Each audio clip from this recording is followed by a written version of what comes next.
Hey up everyone, Magpie Gaming here. I hope you're all doing well. So today we've had the second sort of big update for Battlefield 2042 and I thought I'd go through the changes with you real quick. Most of them are just critical changes that needed to be made pretty soon. There is going to be a follow-up third update which is going to be a lot larger, which will tackle a lot more issues within the game. That apparently they're hoping to get out next week. They said maybe next week or early December. So we'll go through that patch when that one actually drops. But for this one, I'll just read straight from the notes here from the top of the notes. I'll also put a link in the description to the notes as well so that you can go through them and check them yourselves. But they say for vehicles such as the LCAA Hovercraft, the MD540 Nightbird, the KA520 Super Hokum and the AH64GX Apache Warchief, we've made adjustments that brings them more in line with other vehicles. On the weapons front, you can expect increased recoil for the PP29 and more consistent bullet spread for most weapons. They also say we've also fixed several critical bugs we noticed were preventing a consistent game experience. These fixes include situations where you could not be revived or respawned as intended. Once this update is in your hands, we'll follow up with update 3, which is tentatively set for deploy next week. So yeah,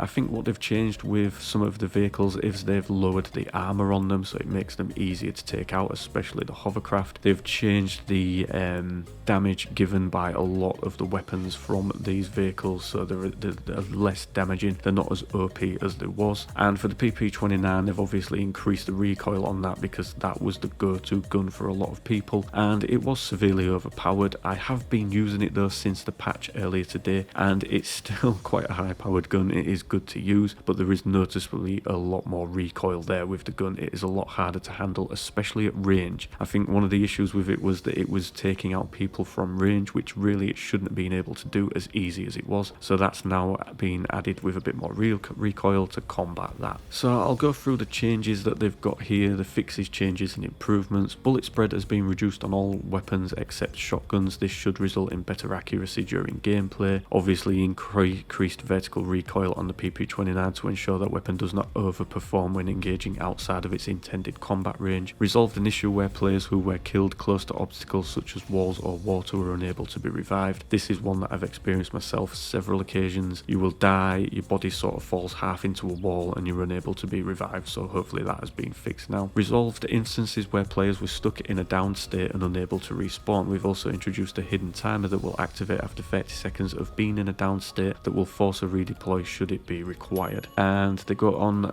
to talk about the guns that have been changed on the helicopters. Obviously the mounted cannons, they've reduced the radius of which the bullets do damage upon impact and decreased their splash damage, and they basically go through all of them. I'm not going to go through all of them with you in this video because that would just take too long, but they've basically reduced the damage for a lot of them, so they're not as OP as they was. This was a criticism of mine when I started playing the game last week, was that the vehicles were just too OP. You would spawn and die to one instantly. Now you've at least got a little bit of a fighting chance against them. And there's been a couple of fixes to Portal and the UAV1. The UAV1 has been re-enabled within Battlefield Portal. It was recently taken out. Not sure why it was taken out, and I haven't actually played Portal yet, so but yeah, that's back in. They've greatly reduced health regeneration, delay and speed, increased missile damage against vehicles and infantry, and the drone is now able to roadkill enemies. And they've also made changes to breakthrough matches, which will now correctly end after the last sector has been captured. And they've made some general improvements to stability and rare occurrences of game crashes. I think one of these was on the Xbox X, where it would power cycle the game,